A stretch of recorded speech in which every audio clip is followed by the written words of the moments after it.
good. Yes, I started the recording. Okay, Good. so I am going to go ahead and get us started here then. This is going to be kind of a mishmash of things today. Mm.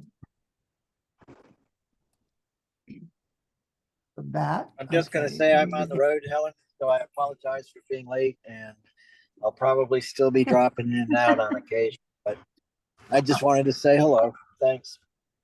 He's on the road. We appreciate your being faithful enough to come even from the road, Greg, anytime. Just don't do anything unsafe for you. And be Thank you. careful. I'll be good. Yep. Be careful. Will do. Helen and I Thanks. lost a good friend on the road a few years Well, ago. I'll keep my eyes on the road. I hate people who are distracted drivers, so you might be Please. looking at the side of my head a lot. That's all. Don't worry. Okay. So session 4, as you can see, is going to be some review and odds and ends, and they really are odds and ends. And we very, very likely may finish early today, even though it's actually a fairly long slide deck. But just to start by reviewing quickly, we set out to learn what kinds of settings digital cameras have and what each one controls. And we looked at all of the shooting modes, the drive modes, focus modes and focus points, the different ways of metering your scene. In other words, getting a light reading to find out whether you're too bright, too dark, just where you want to be. Color balance color temperature and white balance. And then last week we looked at the big 3 of exposure: aperture, shutter speed, and ISO. And there are key points to remember about the exposure triangle in order to use it purposefully and skillfully. Number 1, even though aperture, shutter speed, and ISO are discrete settings, they work together to control exposure. If you change one of them, your exposure will change unless you change one or both of the others. Okay, and it was getting that interplay of the 3 settings balanced today with her foxes that where Susie ran into problems. Okay, the second key point to remember about them is that each one of them has other effects on the quality of your image. Aperture also affects your depth of field. So if depth of field is important to you, then you need to keep in mind that aperture is going to be the key setting in getting the depth of field that you want. Shutter speed, as Susie said from this morning, also affects motion. So if motion is important, okay, if you're trying to slow things down, trying to speed them up, then shutter speed is going to be a very important setting in your exposure and your overall settings. And the ISO also affects the noise or the graininess of your photo. Okay, so basically it's a juggling act. And no matter how experienced you are, you can sometimes drop a ball and forget to juggle. But you need to be aware that it's that interplay among the 3 settings that you have to strive for balance in. And I thought what we'd do is take a look. I think we have 3 photos in this series here, but just take a look at 3 photos. And I want you guys to, if you can look at them, discuss what you notice about the settings, what settings must have been used in these photos or why the photographer might have chosen them. So if you'll take a look at this, I realize Zori, Lou, and Greg, this is not going to work real well for you guys if you're driving. I'm good because I have it on my guy's driving, so I can do it. Oh, good. Okay. Okay, so take a few seconds here to take a look at the photo and then tell me what you notice that has something to do with the settings in that photo.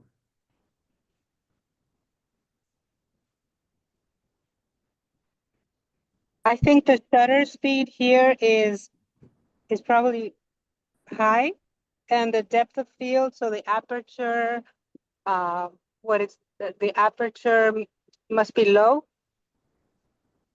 Wow. Okay, when you say low, are you referring to something that's big or something that's small? So the aperture, oh, what's the language? The In aperture terms of would the be, size, a Is it big a big circle or a hole small? or a little hole? probably a little hole. Hmm, Okay, anybody else?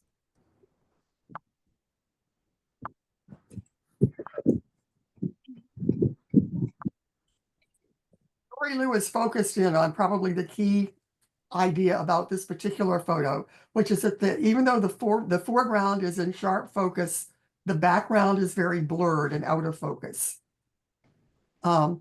And yes, aperture is what's going to affect that the most. Is she right about it being a small hole, which would be basically a what, like F16, F22, somewhere up in that area? Because you're talking, remember, you're talking fractions, 1/22nd, not 22, the whole number.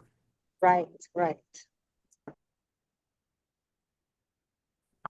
Okay, so is it a large hole like F 1.4, which is, F1 would be 1/1, a whole number. So 1.4 is even bigger than that. Or is it going to be a small hole like F22, 1/22nd? What do you think, Jean? Don't be afraid. I was agreeing with Zorlu. That's what I thought, that it would be a smaller hole. Oh, Apparently not. Okay, yeah, you guys both have it the opposite, and that's part of the fact that aperture numbers seem so illogical to our minds normally, that it's really hard to get it mixed up. But that was taken with a really wide aperture, wide hole, maybe f2.8 or something like that, maybe even 5.6 woods are way, way in the background. But it was a wider opening that caused that blurred effect in the background. Okay, and if you're still confused about that, that's something you need to make note of for yourself. That if you're trying to blur the background, you want to get your aperture as wide open as you can get it, as big of an opening to let in as much light as you can. there, So you said F5, F10. one, 1.4, F10. 2.8. It's going to be down at like 1.4, 2.8, maybe as small as 5.6, but I kind of doubt it with all that blur in the background. My guess on that would be a 1.4 or a 2.8. And the I reason can- Go I'm ahead. sorry, go on. I was going to say, I can explain it and it might help. The light rays, when they go through the big space, they don't focus very well at the center. When they go through the little space, they're a skinny V and they focus better. And that's why the blur and that's why the sharpness. It's the same as your eyeglasses. The curve of the lens focuses that light on the right part in your eye, and it does the same thing at the sensor. If the light rays come in almost straight with the big aperture, the large hole, they can't focus very well. So that might help. I got an A in physics based on knowing light. That's fun. Okay, It's a good visual. Yeah. Something else you might notice here is in terms of shutter speed. Suppose that whoever took this had wanted to use shutter speed to, let us say, okay, obviously it's helping to control the amount of light coming in. But suppose they decided that the girl up here was a little bit too much in the shadows for them and they wanted to lighten things up. What would they have to do with, if they didn't change the aperture and didn't change the ISO, what would they have to do in order to lighten things up? Would they have to increase the shutter speed or decrease it? More light. I know this is nasty. This is like a pop quiz. It's okay. I would say, can you repeat the question? Sure. If they do not want to change the ISO or the aperture, okay, they want that blurred background. They don't want to change the ISO to let more light in that way. What would they have to do to the shutter speed in order to brighten that photograph? Would they have to raise it, make it faster, which means that there's going to be less time for light to come in? Or would they have to slow it down and give light more time to come in? Slow it down. Yes. Yeah, okay, exactly. Because again, all three of those settings, aperture, shutter speed, and ISO, all three of them work together to control both the exposure and the other effects that you get in that picture. So you really do have to, to kind of stop and think about it. And just experiment with your camera. Go out and just take one scene, okay? You can even put it on a tripod so it's not gonna move. But take a scene where that's basically everything is still in it. And just take that same shot at different aperture settings. Don't change anything except your aperture. But just look at the effect when you process those photos. How did the effect in the photo change as you vary the aperture for taking them? You could do the same thing, of course, with shutter speed or with ISO to see how the effects of it change. Mhm. Okay, If let's you take had a to guess, Helen, if you had to do, and Susie, what would the shutter speed might be of this photo? I'm going to guess around 125th? Sorry, Susie, what did you say? 125th of a 100. Okay, 125th of a second, right? Is what Yeah. you're saying? Yeah. Use it if you it's don't know what else. Yeah, It's- yeah, 125th, maybe even a 500th of a second, but probably 125th is the most likely setting there. And you can, if you're looking at a photo, I'm not sure if I could do it with this one or not, because it's something I pulled down from the internet. But with your own photos, certainly, and maybe even with something like this, in a processing program like Photoshop or Photoshop Elements or Topaz or any of those programs, you can get something that's called EXIF, EXIF data, that will tell you all of that stuff. What Everything. kind of camera was used, what its serial number was, for Pete's sake. I guess maybe that's helpful in forensic science sometimes, although I don't know. But what kind of lens was used? What was the focal length of the lens? What was it set for? What was the aperture? What was the shutter speed? All of that stuff is digitally recorded in your camera when you take the photo. And in a photo processing program, you can access it. And if you're asking yourself, I wonder what setting I used when I took that picture, you can very easily find out in that program. And sometimes you can see it right on the screen. I'm not sure. Microsoft has this thing, Photos, and it does quite a bit. And I think you can find all that information there too. It does a little processing. Yeah. My Which- camera usually, it has a little eye for information. And when I Mhm. press that, it gives me information about the picture. So I Yeah. think it does give me the shutter, all that information too. Yeah, Yeah. you can find it on your camera for sure. Yeah. Yeah. But even if you have looked at that and forgotten it because it's been several years or something, it is, if you put the photo into a processing program, that information is still there for you. And it's also on Flickr. If you put your pictures on Flickr, look for EXIF. It's down underneath and you can find out all kinds of stuff. Aha, we got another photo.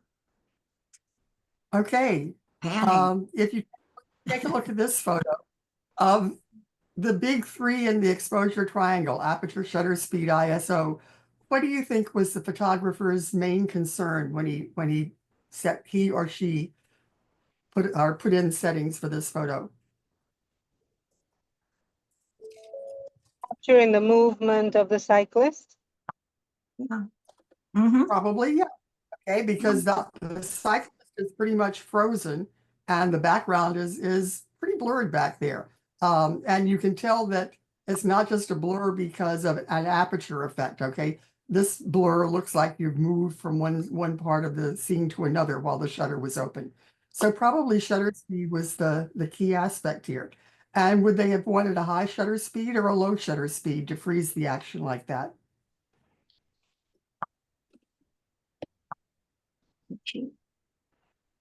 I think a high shutter speed. Got it.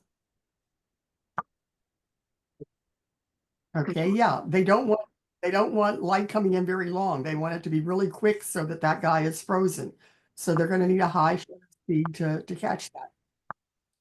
Susie, Mhm. before somebody want to take a guess at what shutter speed was probably used? He's a man, 500. 800. I'd do 800. He's moving. But you notice the spokes of the wheels are blurred. So it could be more like maybe 400, 300. That would be a question. You'd probably shoot a lot before you get the perfect one. All I know is for an airplane propeller, it's 1/800th. Really, it will still blur the Okay. propeller, but you can freeze the plane. I was going to guess 1,000, but I like Susie's guess better. I hadn't noticed the blurred effect. I guess I had noticed it, but I had just kind of overlooked the blurred effect in the wheels. But she's But right. that- It's got a little bit longer to catch that effect. But people want that. You don't want it to look like he's sitting still. It's, I guess, I read that. I don't do that kind of shot very often. We don't have any bicycles here. We only have sleds. But If you wanted to make the shot brighter and still keep that blurred effect, what would you probably change to make it brighter, to let more light in, even in the same time period? Maybe change the ISO. good. Yep, and that would probably be my choice because I know that I can always remove noise. I am going to be introducing more noise into the photo, more graininess, but I know I've got photo processing equipment that will do a good job of getting rid of that. So But- raising the ISO might be a really good way to do it. Okay. Susie, go. W- You could make the aperture wider because Okay. you're gonna get a lot of blur with that shutter speed anyway. If they're, Yeah. yeah. Okay, but again, it's a juggling act. You've got to balance out the three to Yeah. get the effect that you want. Okay, and there is really no one right effect except the one that you're aiming for. That's what you've got to do your juggling act to achieve. Okay, I think we've got one more here, if I recall correctly. Oh yeah. Just out of curiosity, look at this one. Why do you think I threw this one in there? It's a good example of what.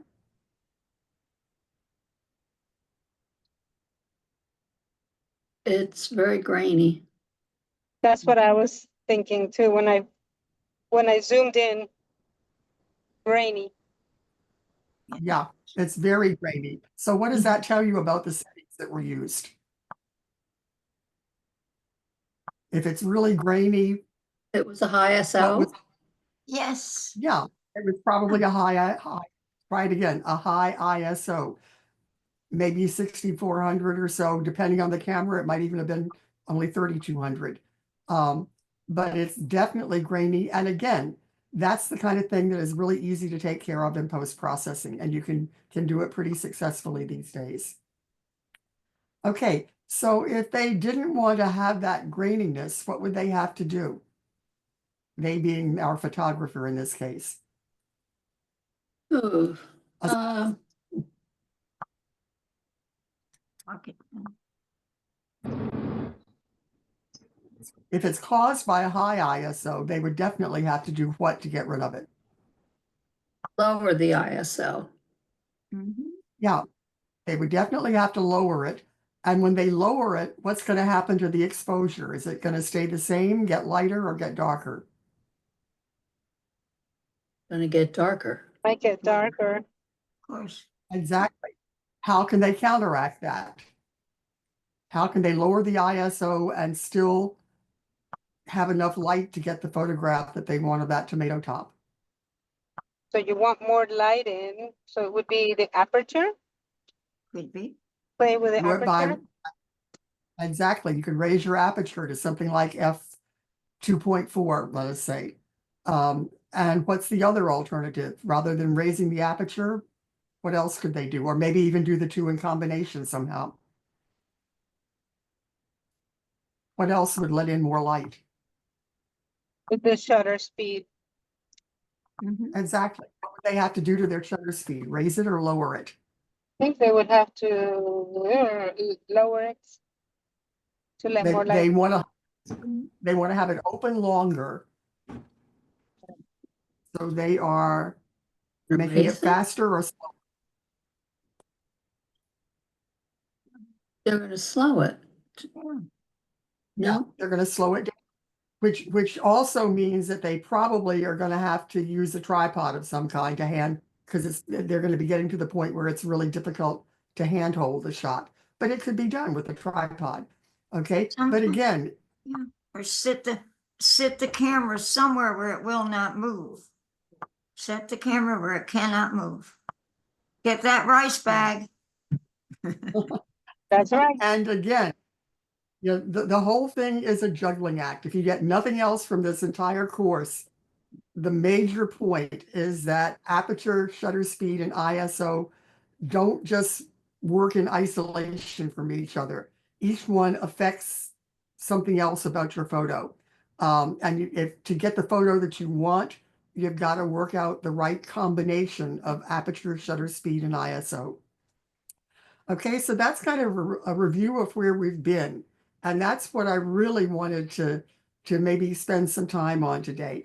Because as you guys have shown, it's not just something, even and as Susie showed you this morning, it's not just something that automatically you do, even when you know it pretty thoroughly. And believe me, she knows it thoroughly, much more than I do, really. And it's even then, it's something that you often have to think about in order to get it right. So that interplay is the most important thing that you can take away. And the second most important thing maybe is just to commit to experimenting with your own camera and seeing for yourself the effect that making different kinds of changes can have on the image. Okay, so what I'm now? sure I said this before, when you get all mixed up, put it on program or whatever, and let the camera do it, and then you can see a basic exposure, and you can, from there, you can work out what you want. If you want a dark picture, you make it darker or a light one, but if you get mixed up, and everybody gets mixed up. And this, with the foxes, I got excited and I didn't slow down. And that's the thing. I didn't use my brain. Oh, memory cards. Yeah. I got a weird one.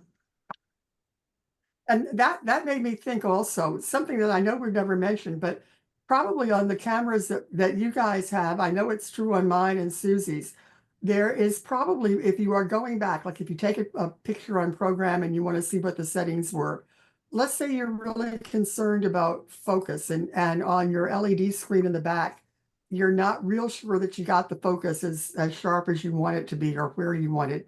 There's a button that will let you zoom in on just part of the photo that you're chimping.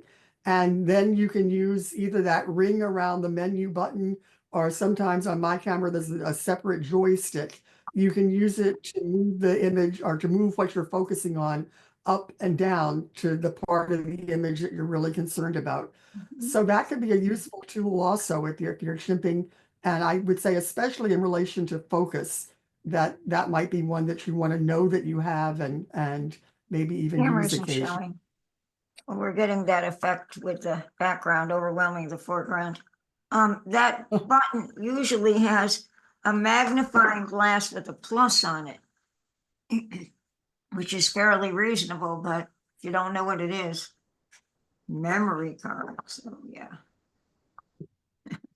So yeah, what we're going to take a look at, and none of these are going to be very thorough, and I don't intend to spend a lot of time on them even. We may well finish early today. And because you guys are already experienced photographers, a lot of this probably you don't even need, but in classes I know where we've had people who really were just beginning beginners, they have learned a little bit from this. So we're going to go through memory cards and formatting them, transferring images to your computer, how to hold your camera, tripods, and then finally just a little bit about lenses. So to begin us off, the care and feeding of memory cards. Okay, just inserting and removing your memory card. Turn your camera off. This is always best practice, okay? I will tell you that this is one of those things that I have on many occasions forgotten to do.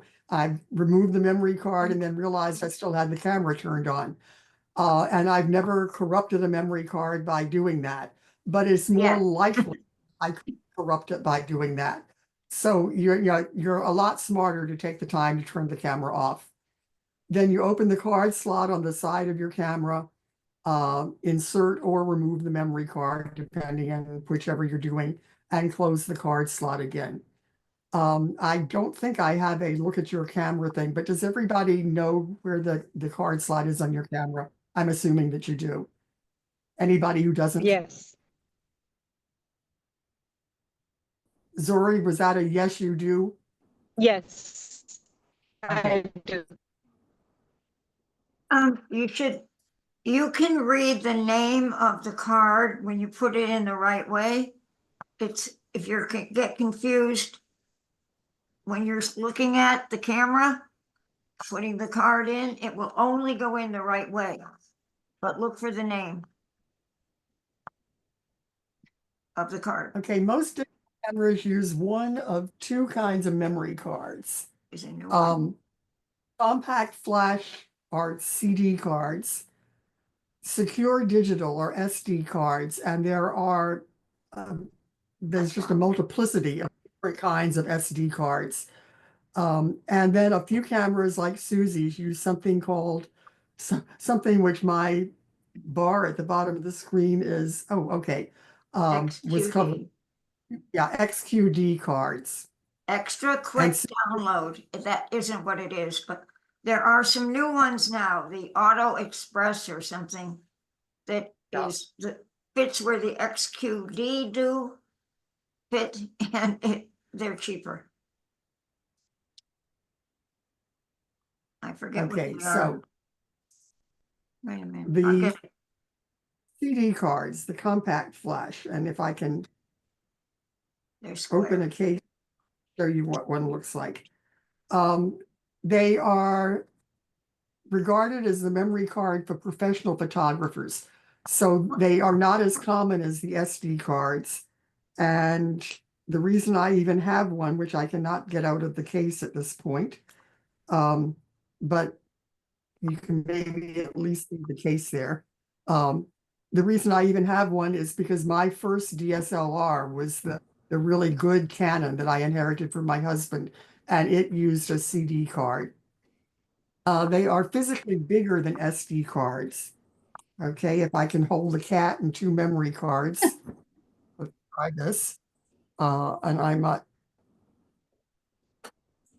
Okay, you can see the difference between the SD card, the black one up at the top, and the CD card. Most of what you're seeing there is the CD card itself. The white edge around it is the case, but the card is almost as big as the case is.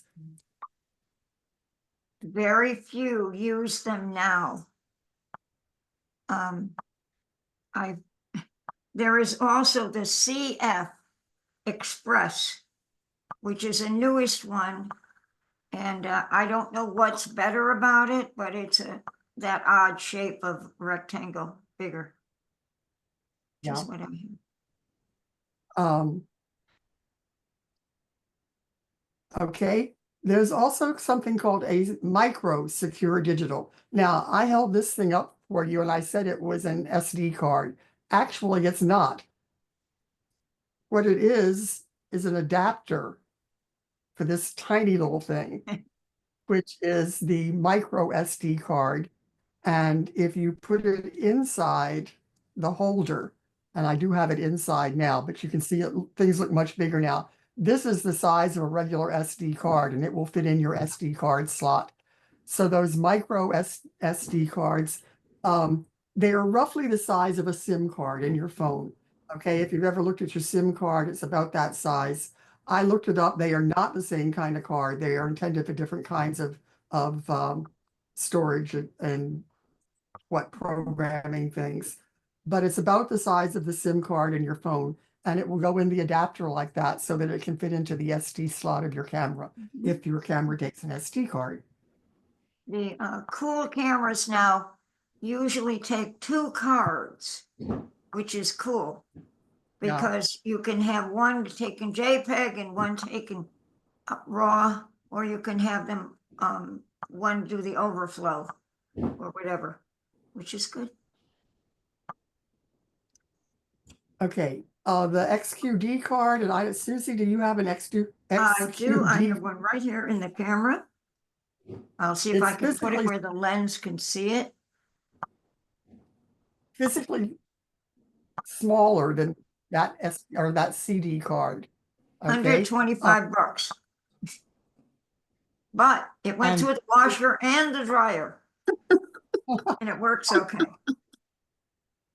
yeah, it's supposed to have robust protection from failure, in addition to other advantages that it has.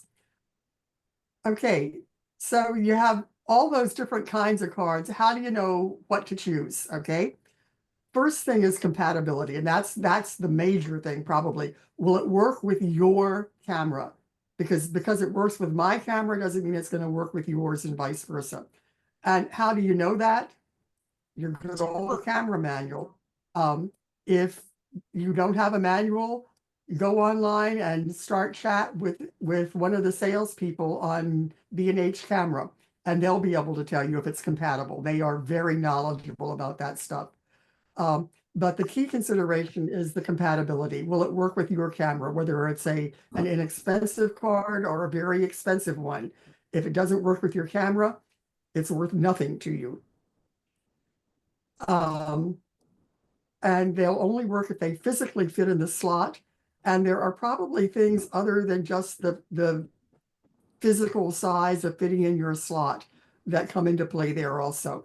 So check your manual, because that's the authoritative word on whether the card you're looking at will fit in your slot or not. Other considerations, the read speed. Okay, this is the rate at which the images are read from the card and downloaded to your device. So if you are burst shooting, okay, if you are shooting in burst, the read speed is going to be important, because eventually the memory in there, the temporary memory is going to fill up, and until that gets emptied out into the storage in the camera, you're not going to be able to take any more photos, or your burst speed is going to slow down until there's more room in the storage again. But the really important speed is the write speed. Okay. And I'm sorry, what did I say? I think I just described the write speed actually. The read speed is the rate at which the images are read from the card and downloaded to your device.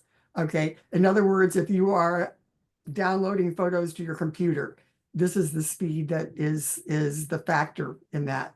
But what's really important to clear out that storage in your camera if you're burst shooting is the write speed. Okay, the rate at which the card can record and store the images that you capture. I'm sorry, Greg? I'm just talking to my dogs in the back seat. Sorry. Hi, dog. So we have a cat and a dog attending class. Oh, he's That's got to be a cute. first. Sorry.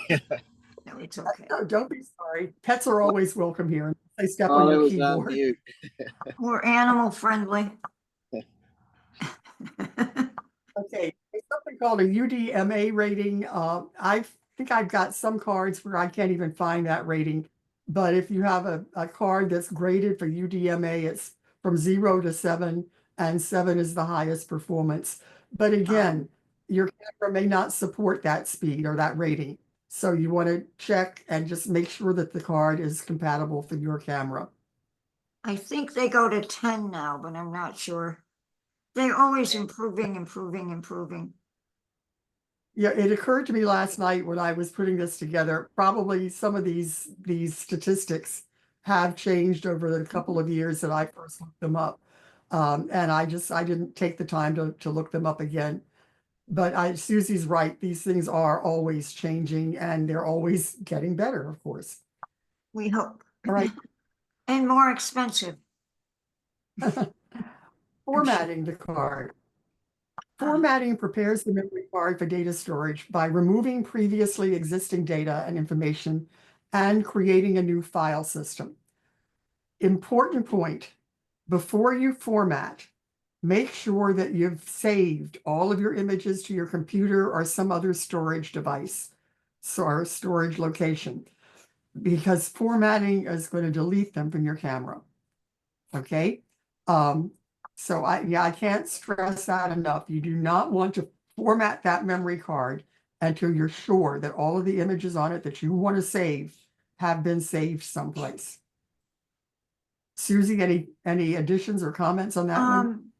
If you've got something very important, keep that card separate with your pictures on it until you're absolutely sure you've got everything done. Things can disappear from your computer.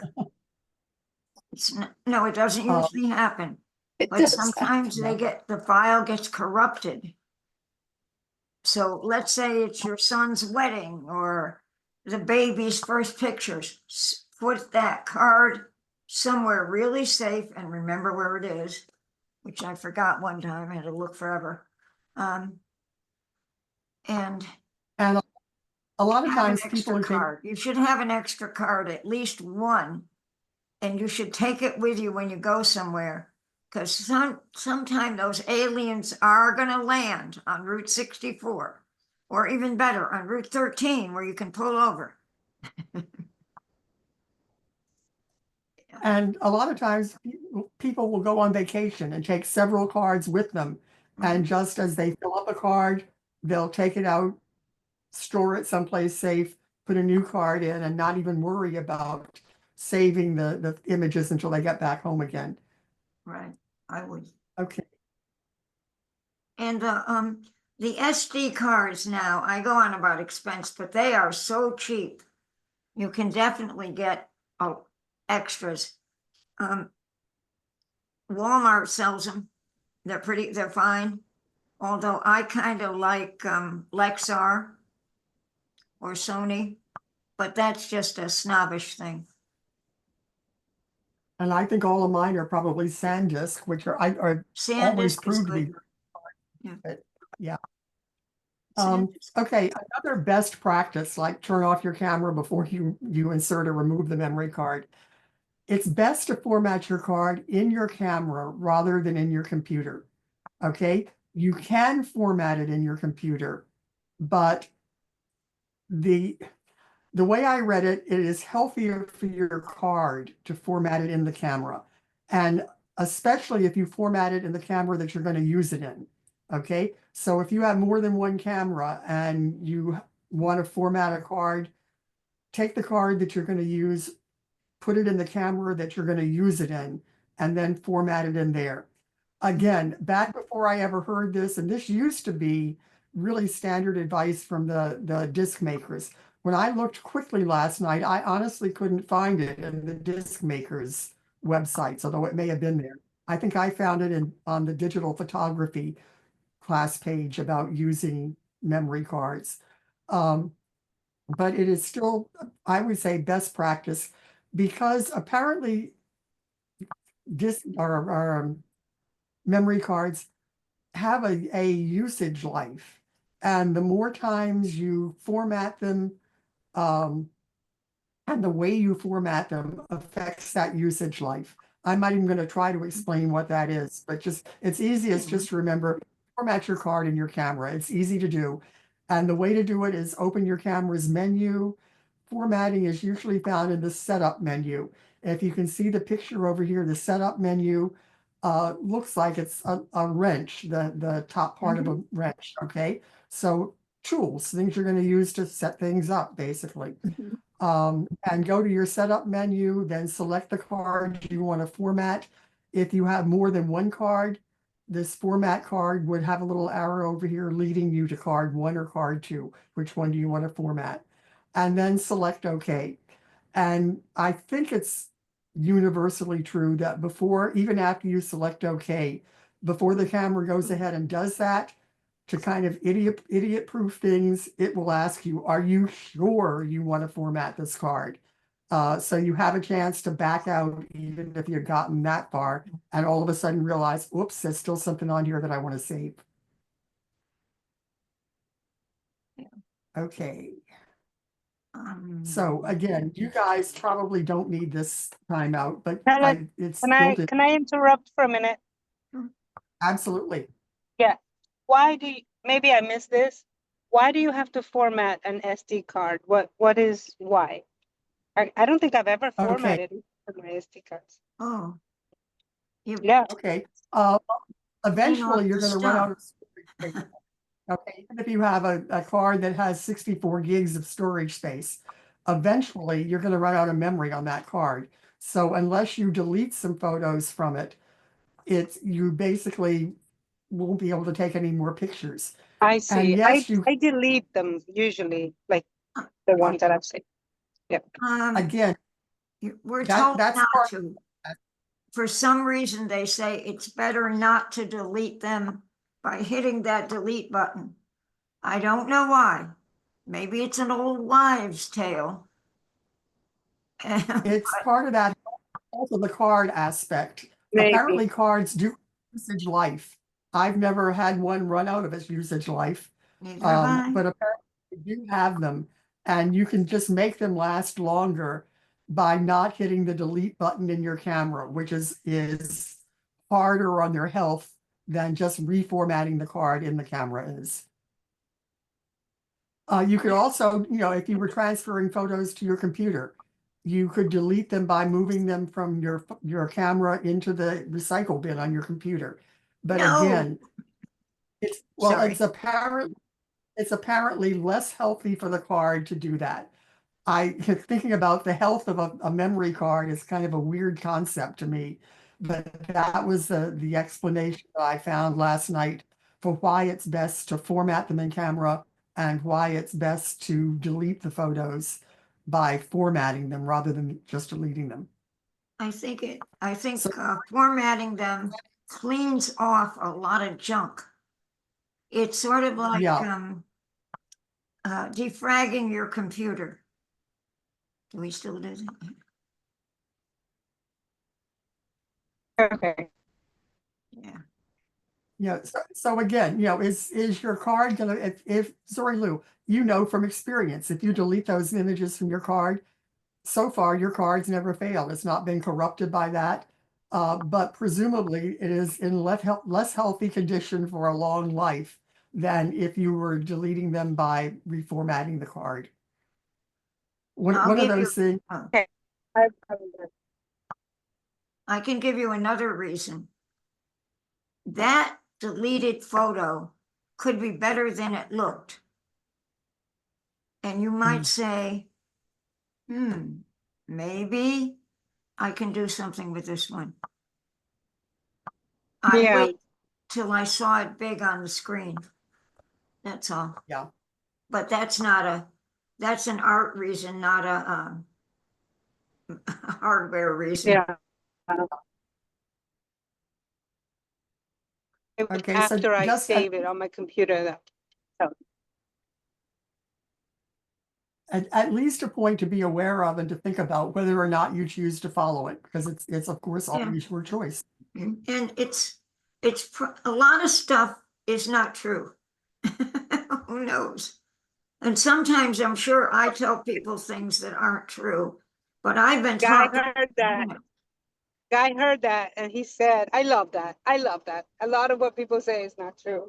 He said, I love that. But Well, I'm gonna try formatting. I just have never really known about it, but I'll try it.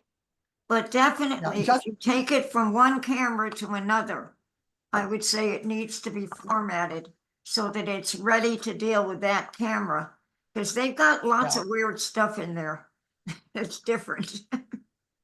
And that's the same problem with formatting it on your computer before you take it out. It may not work absolutely compatibly with the camera that you're going to be using it in. So it's just best to format it in the camera you're going to use it in. Not finding that, transfer- I'm not finding the format on my camera. It's in the Okay, can you menu. Yeah, can you got- find the menu, the one with the wrench on it? Yep, I got that. Look up And if and you go down. down, It's usually at the top. Mm-mm. I think on mine actually is at the bottom, and it was on that picture that we showed before too. Right, I saw. And Oh. yours look very similar to mine. Yeah. Okay, that was up on the at bottom. That's a Canon. That's Is what I there something that have. looks- Does it say 1/2 or 1/3 up in the top corner? Because if it does, that means there are 1 or 2 additional pages to your menu if you keep scrolling down.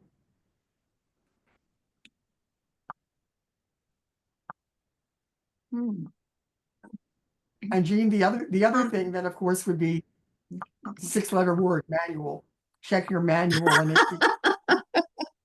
There is, there are other ways to format using buttons on the top on this one, which I have never done one time. But under my delete button, there's a word format, but I'd have to press that and the red button to format right now, which I don't think I have not cleaned off the blurry boxes. It's on mine, the message, I have a message, I have a Canon, and it says format card, all data will be lost, exclamation mark. And then, but then it says I Yeah. have 14.8 gigabytes, but I've only used 6.57. And then it says low level format. What should I do? If you want to if you know there's nothing on there you need, you could format it, or you could wait and look through those pictures more carefully. Okay, Or whatever. You don't have to format it every second. Just in between, when you finish with pictures, usually. I would make sure that I had saved any pictures that I want before I reformat it, sorry, Lou. Yeah. And I just find, because if I don't reformat after every shooting expedition, quote unquote, I find that I get pictures on there and I'll forget where I took them, or if I'm doing cats at the shelter, for example, what was this cat's name? Because I want to be able to put it up on Pet Finder. So if I don't, see. after every time I go out and shoot, one of the first things I do before I use my camera again will be to download photos. And I'm not sure, do you download or upload photos to your computer? I've never gotten the things straight there.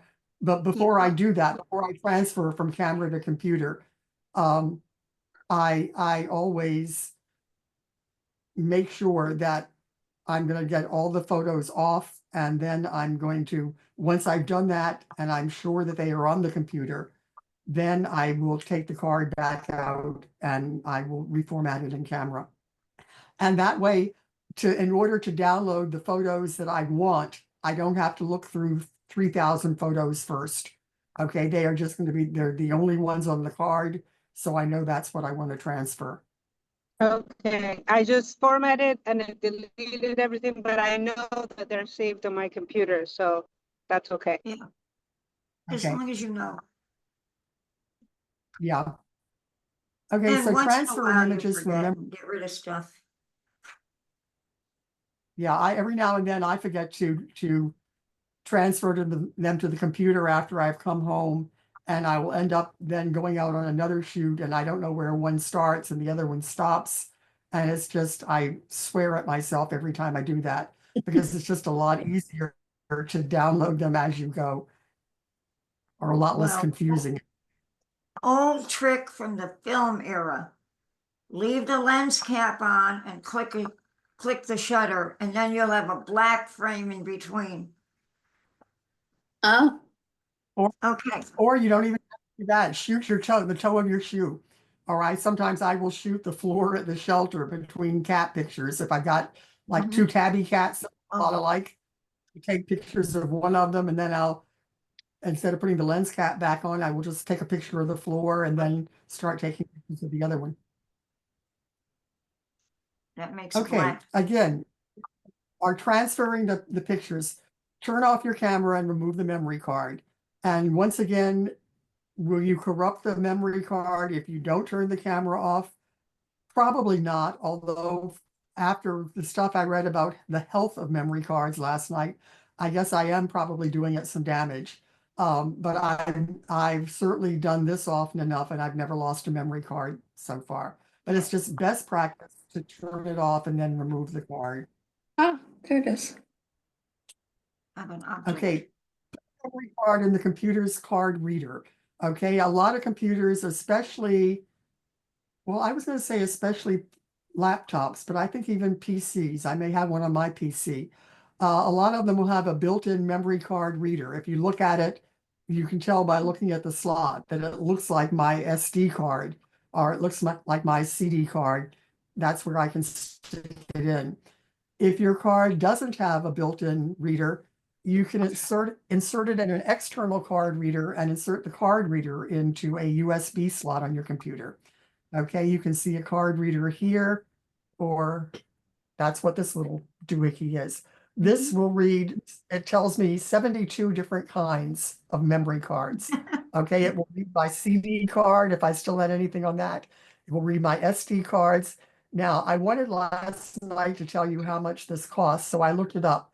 This particular model, and it's made by Sunpack, and I got it at Walmart, and I knew that it was relatively inexpensive. It is no longer made. The only place I could find it was on eBay or Etsy or someplace like that, where it is now going for, I think, something like $20 or $25. When I got it, it was more like $7 or $8 from Walmart.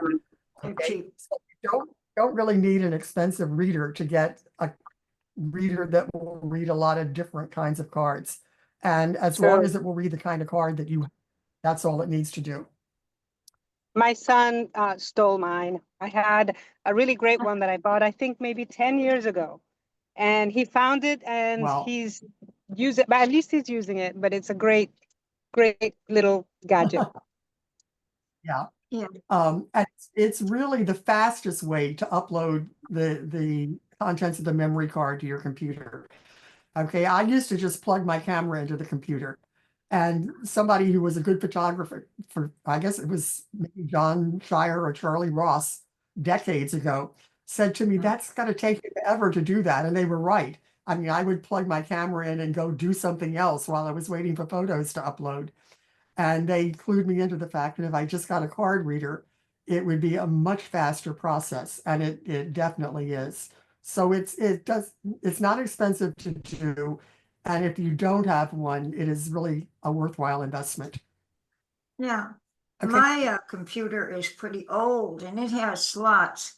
They don't fit the card I have, which is why I have to use another one, but I have to use a reader, but. Yeah. Yeah. Okay, Right. once you've got the card inserted in the computer, open the drive that contains your memory card. In this case, it was on a USB card in drive D. Okay, and select now, Zori Lou, if I, never deleted anything from my memory card, I would have to get down here. I have no, well, this is down at the bottom of the card. So I would have all these pictures up here that I probably didn't want. I would have had to scroll down and find the pictures I did want. But select the files that you want to copy to your computer. And that word copy, by the way, is used very deliberately there. Copy. Okay. Do not move. Once you've got Don't those, move. once you've got those files selected, open up another window on your computer and either select if it's already there or create a destination folder for the files where you want to place the files on your computer. Mhm. I Or have I using- have a Mac. I have a Mac, and it's very easy. I just plug it in with a cord, and then it just says import all new pictures, and it just does it. yeah, Yeah. Okay, if Okay. you have software to process, it'll have a different route and it will lead you where they should be. When you get a lot of pictures, get an external drive to keep them on. A computer will fail. I lost a whole summer because the computer failed and they couldn't get the pictures back. Now I have mine on an external drive. I make a file over there, I put them in there, and I can get them very easily from Lightroom or wherever. And it makes it a lot safer.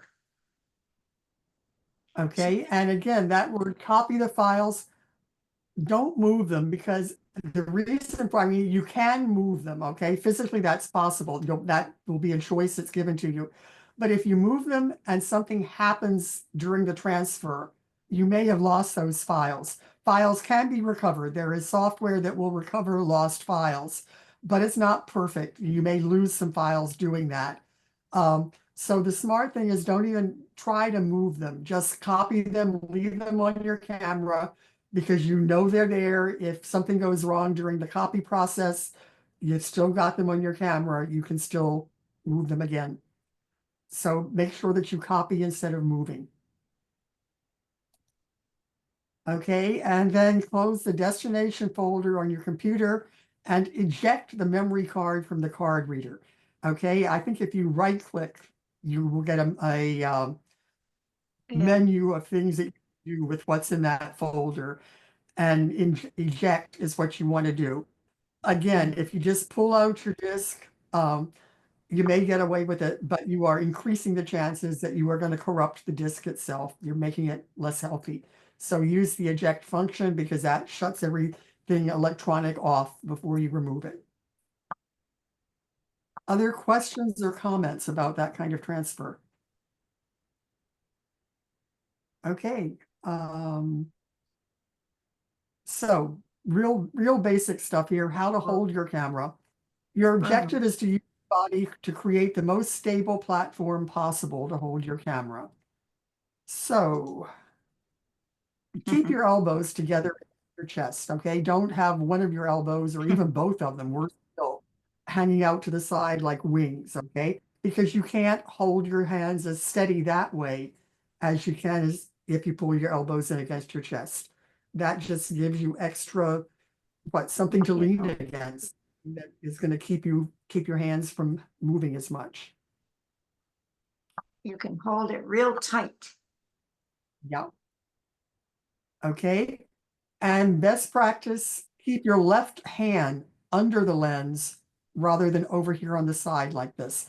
Okay. Now I tend, I think a lot of times, to get my left hand over on the side rather than underneath. But again, best practice, the steadiest position is to keep that left hand under the lens, because that's where it's supporting the weight of the lens. Okay. To me, that is kind of an awkward position. I want to have it over here because it's more comfortable, but I do know at least that it's steadier if I keep it underneath that lens. Okay, lean slightly into the camera, keeping it tight against your forehead. Again, what you're doing is providing a steady platform. If your head doesn't move, then that's going to help keep that camera in steady position too.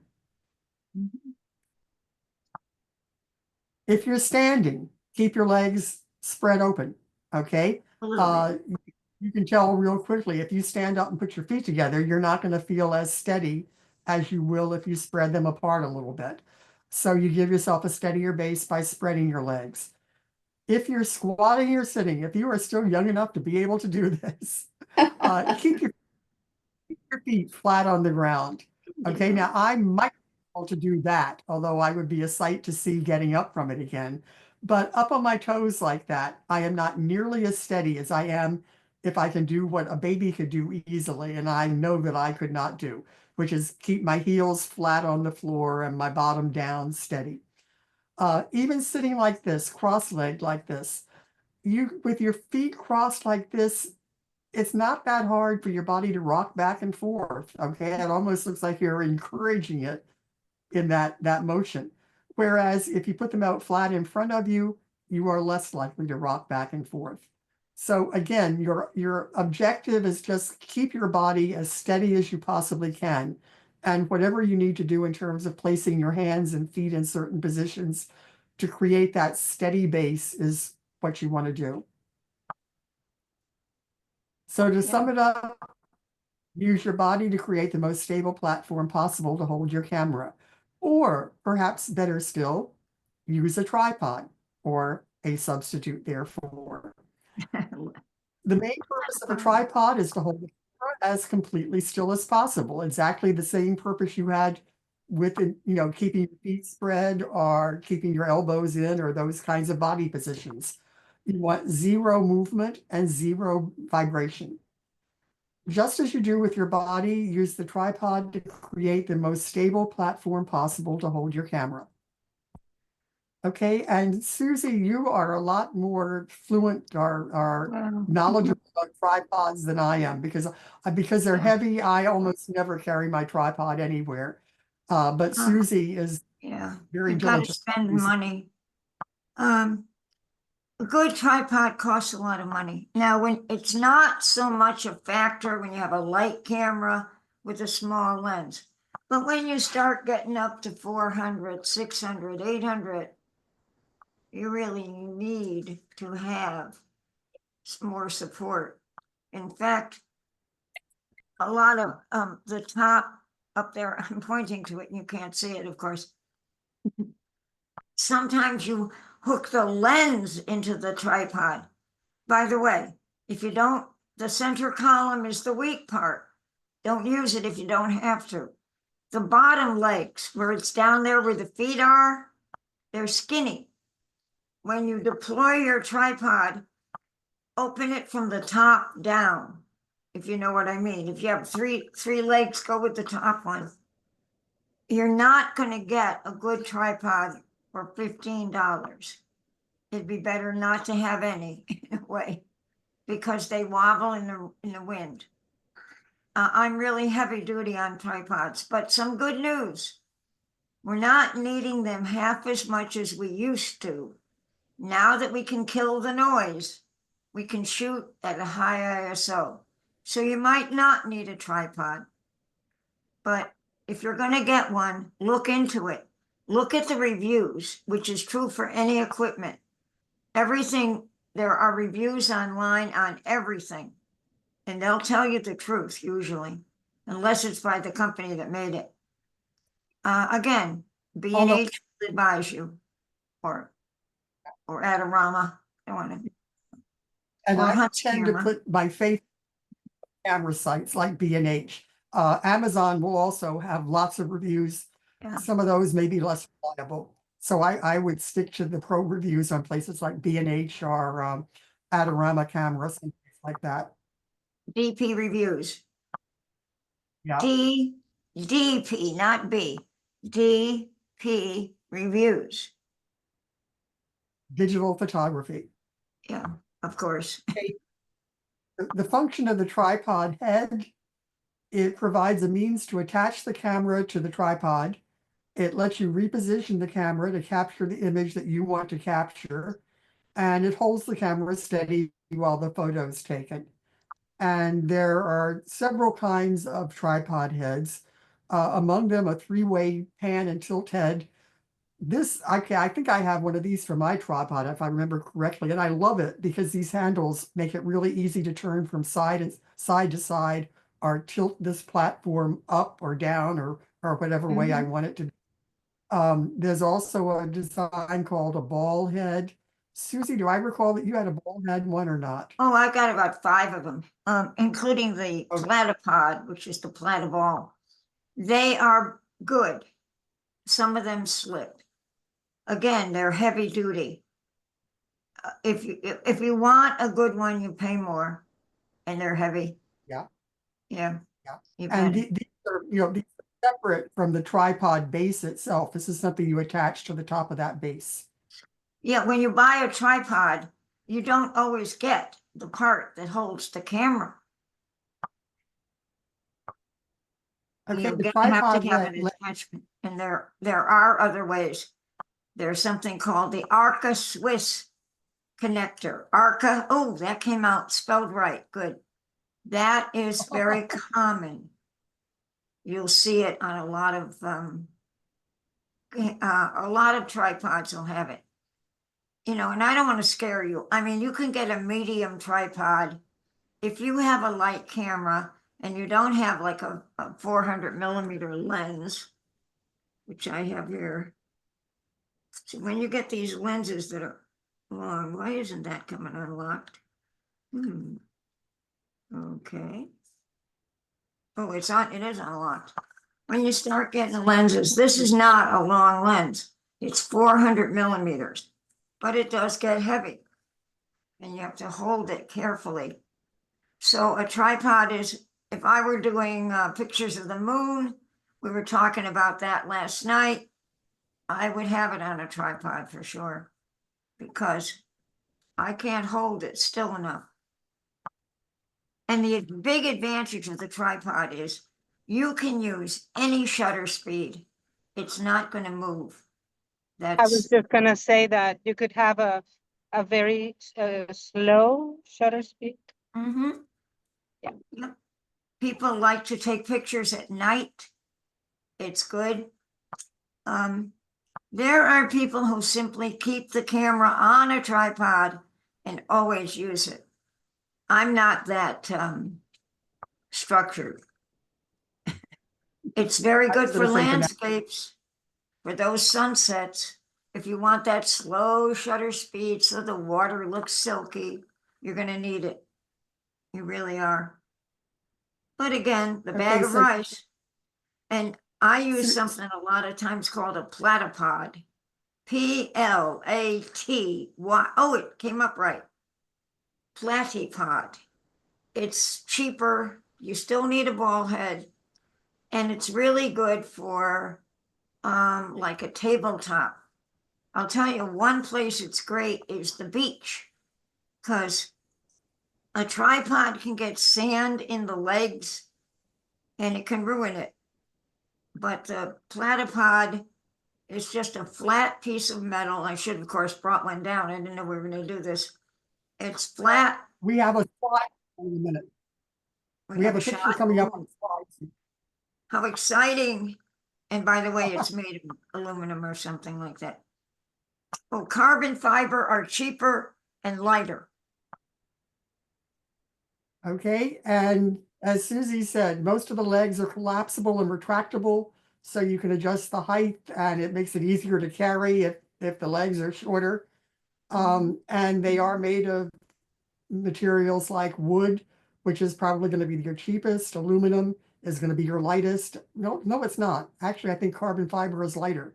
But Yes. wood, aluminum, and carbon fiber is going to be light and relatively expensive compared to the other two.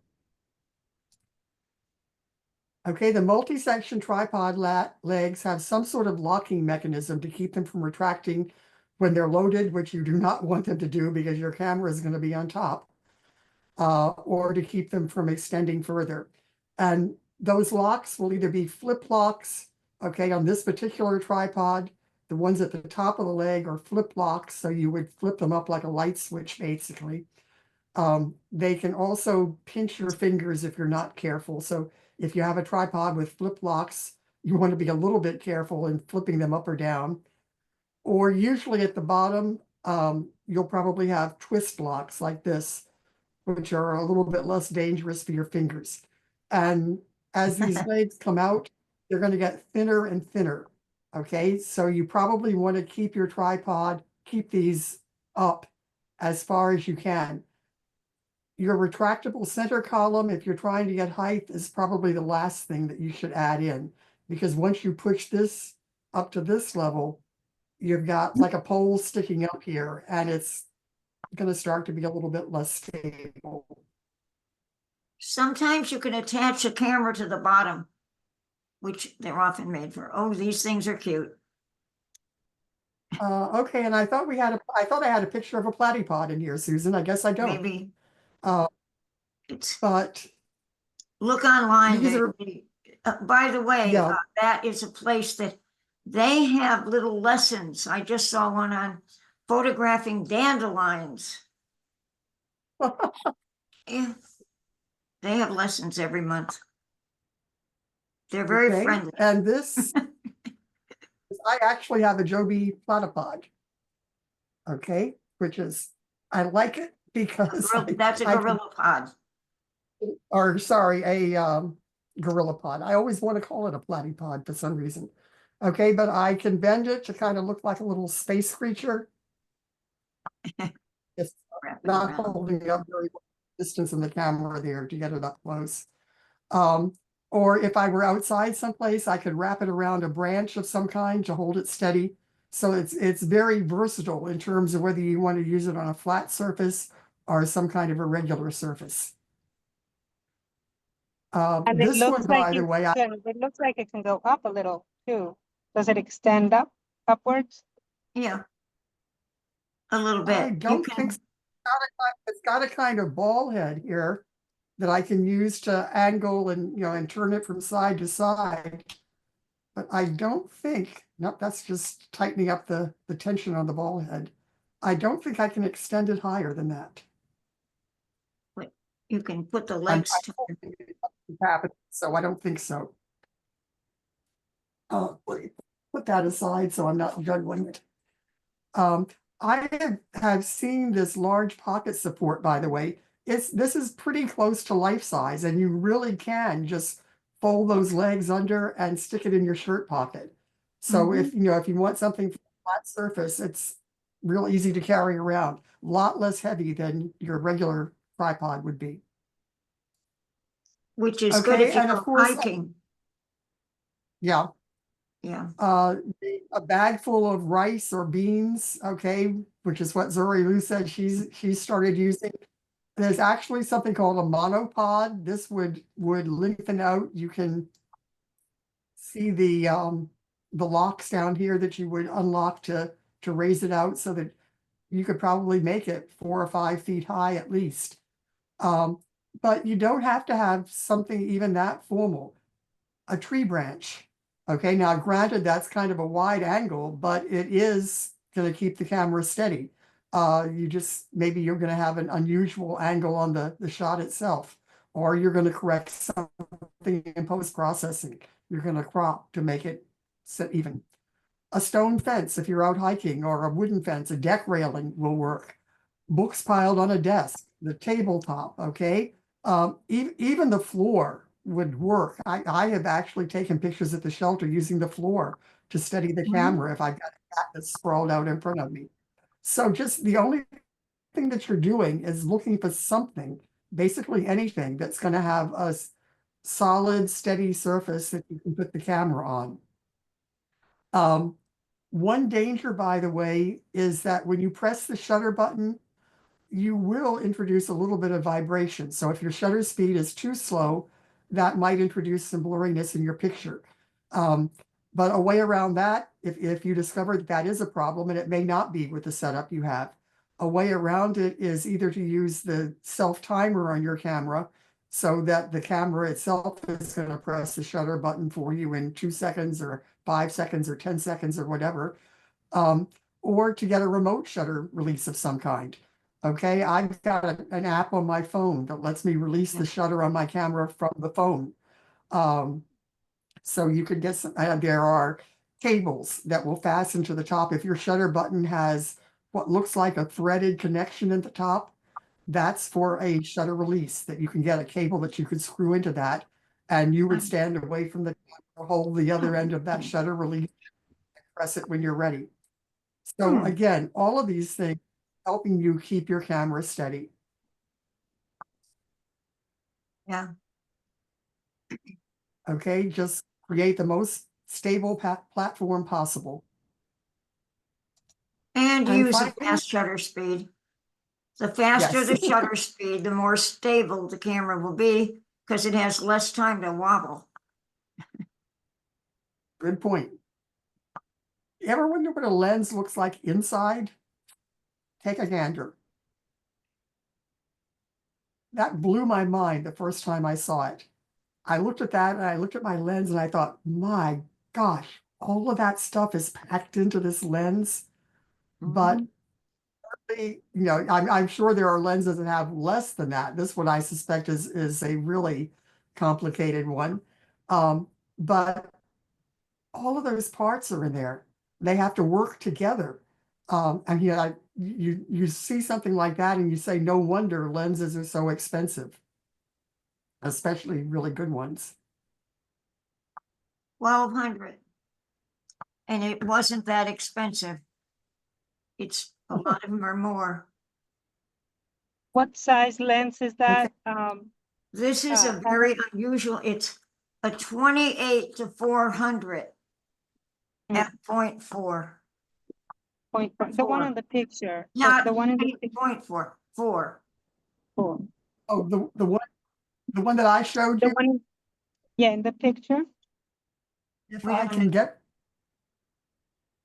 I don't want that. I can't. Will the back buttons do this? It's I don't okay. know if I it was will. just curious. It's fine. I'm sorry. For some reason, I've got my cursor, but I can't get the back button down here. I can print on or click on the screen in advance. Um, I'm sorry, I can't answer. I don't think even if I could see the pictures, Zori, that I could answer your No, question on that one. I don't. That's okay. That's fine. Just curious.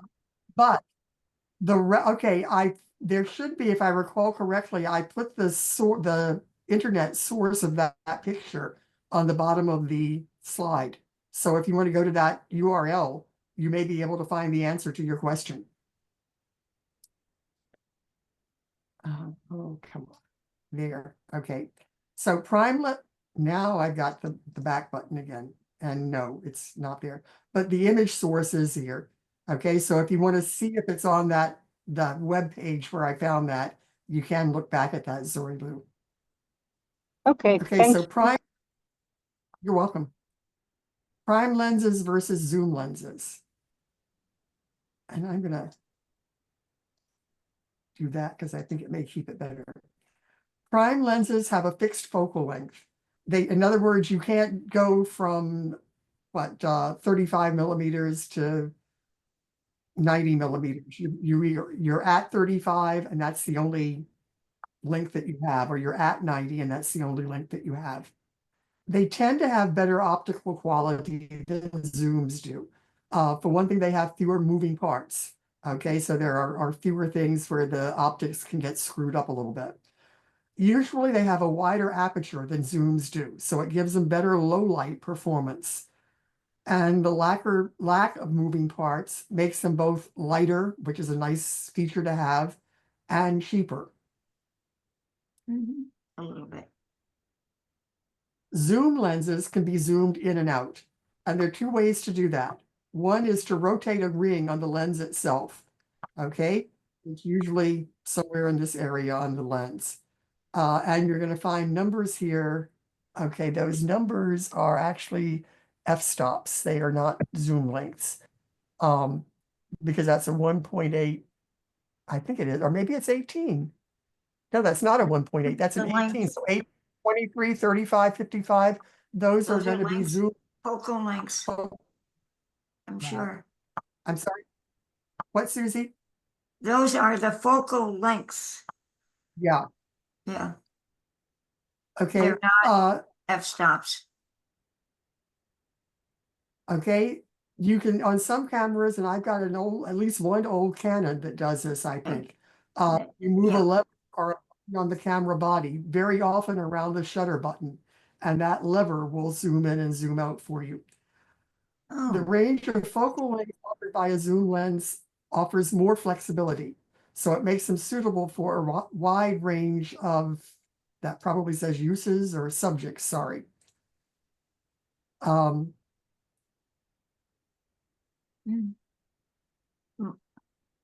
Okay. Most people use zoom lenses now. They're better than they were. They're really good. But The effect, it allows you to get closer to the subject without physically moving closer to it. Okay, let's say you're standing on a sidewalk and you're trying to shoot a picture of something that's across the street from you on the other side. Okay, if you want to get closer to that subject, you've got two options. One is you can do what's called zooming with your feet. You can check for traffic and cross the road and take your picture from the other side. Okay. Or if you have a zoom lens, you can keep your feet right where they are and simply zoom to get closer to the subject. It'll crop in and give you it'll appear to blow up the subject as you do that. if the subject is an alligator, you don't want to go across the street. Or a snake. No, I mean, Or really. even if you were photographing Susan's foxes, if she started moving in on them, she probably would scare them off. So, Yeah. she probably to have the capability of zooming in to get closer to do that.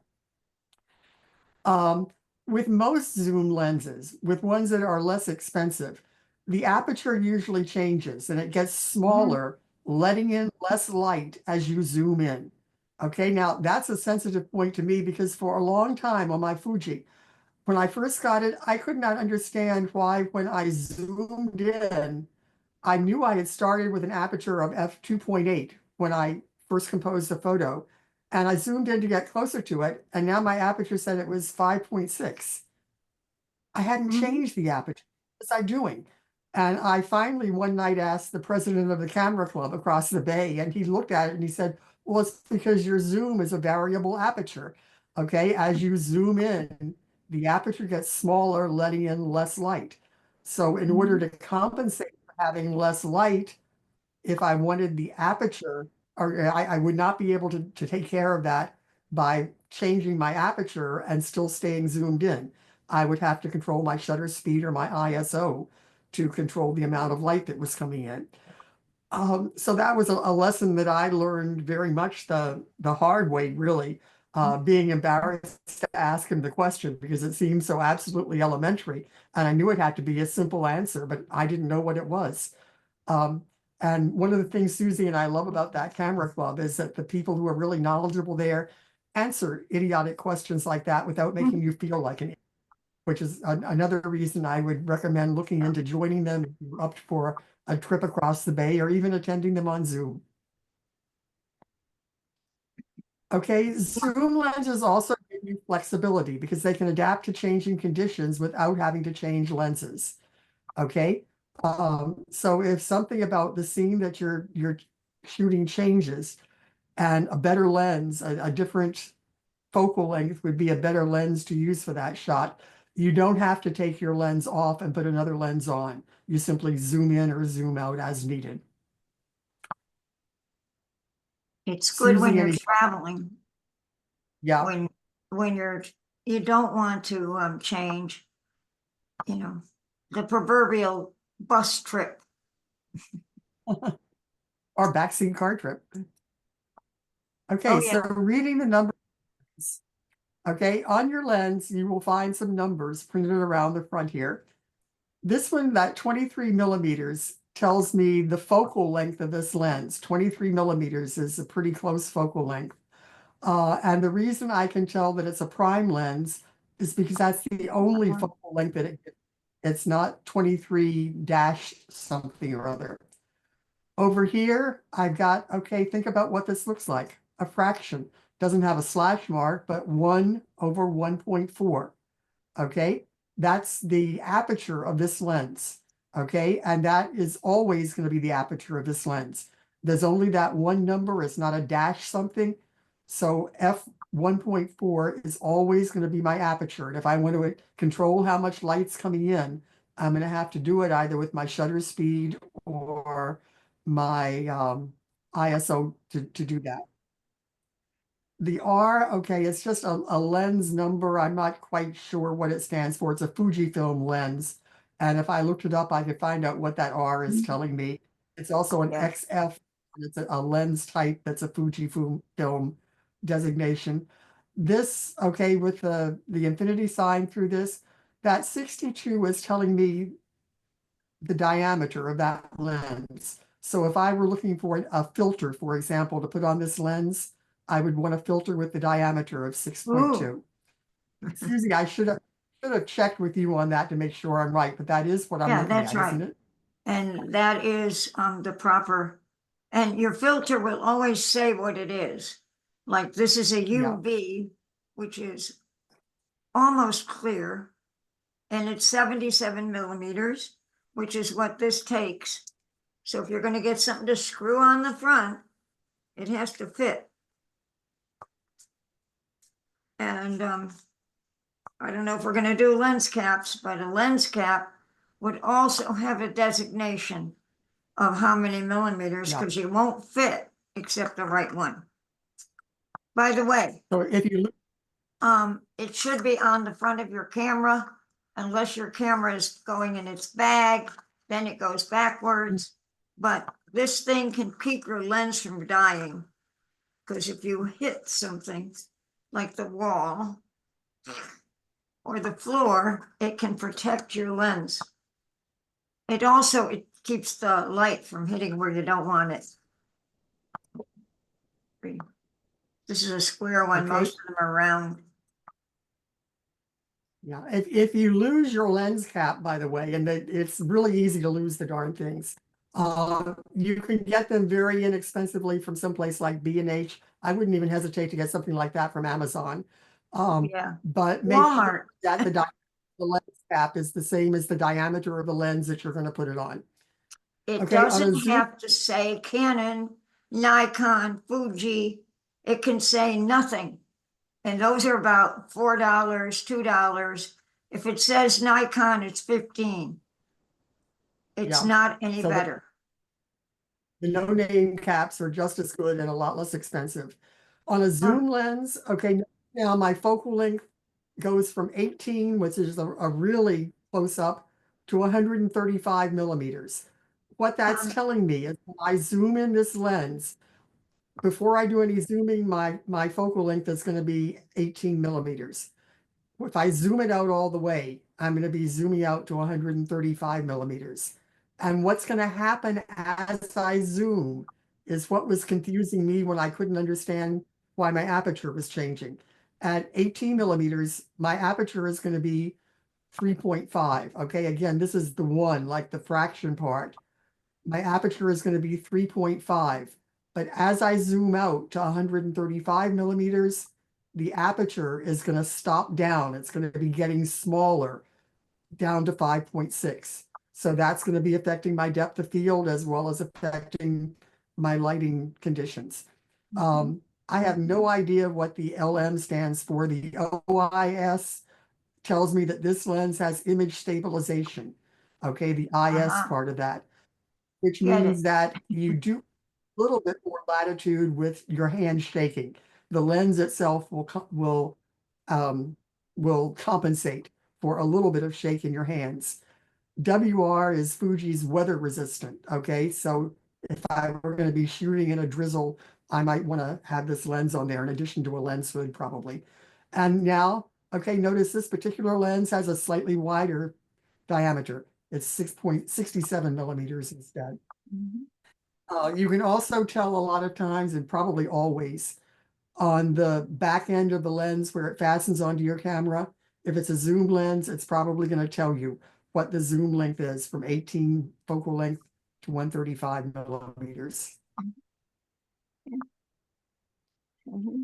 Okay, lenses can generally be grouped into 4 categories: standard, macro, telephoto, wide angle. And I'm not going to spend a lot of time on this unless we have questions. The standard sees about 50 millimeters, about what your eye can see comfortably. And it's suitable for a wide range of photography subjects. A macro lens is designed specifically for close-up photography.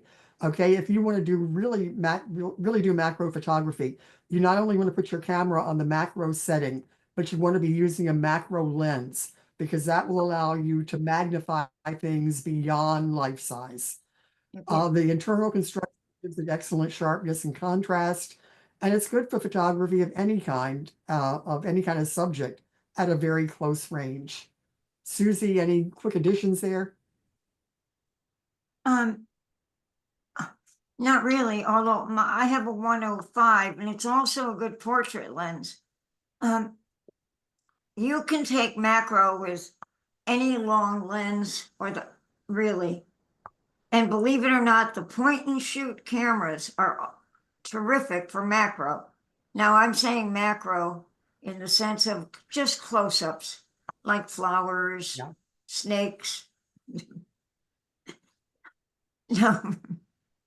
Somebody said, why do you telephoto- want a 105? And the other person said, because I don't want to get close to the snake. 105 is that, like that. There are macro, along- there are 20s, there are 50s. They're all good. I use 105 because I'm used to it.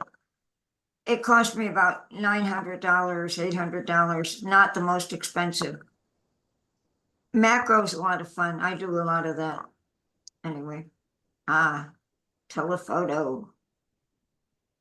Telephoto has a long focal length and a high level of magnification, so it's good for photographing subjects at moderate to far distance. Tends to be bigger and heavier than other kinds of lenses.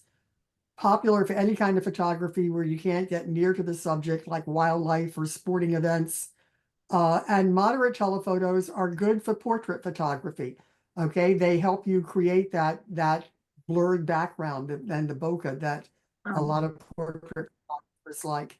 Moderate telephoto, anything from maybe even from 80 to 90 to what Susie's 105, somewhere in that range. Yeah. Wide angle lenses. Well, we're not going to do full frame. We're not going to talk about it. Wide angle lenses have short focal length, like we saw one that had 18 millimeters before, or 23 millimeters, maybe 28 millimeters, somewhere down in that end. But a short 8. focal length that allows it. Sorry, No, 8 would be Susie- really, really wide. Be efficient. did I say? Maybe you said Okay, 8. I meant to say 28 if I said 8. Oh, I but probably it don't allows- hear. It allows to capture more of the scene in a single shot. Good for capturing landscapes, cramped interiors, real estate photography, for example, Jean would Mhm. do well with a short focal length wide angle lens. And other subjects that won't fit into a standard lens's field of view. It's sort of, in addition to what your eye normally would focus on, it gives you peripheral vision a little bit more too. And extreme wide angle lenses like fisheyes are popular for photographing action sports, and they give you a sort of bubble looking effect. It's kind of weird looking, but sometimes photographers really enjoy that and like it. Yeah. And that's all, folks. We have covered it all. Let me. Now, we Oh, take shit. questions. Don't, next week, next year. That doesn't mean I answer. I mean, that I know, but I'll find out. Yeah. And yeah, please feel free to email us at any time. I will be honest, Susie's more likely to know your answer than I am, but I'm pretty good at looking up the answers too, and I enjoy doing that because I learn every time I do it. And sometimes I even remember what I learned.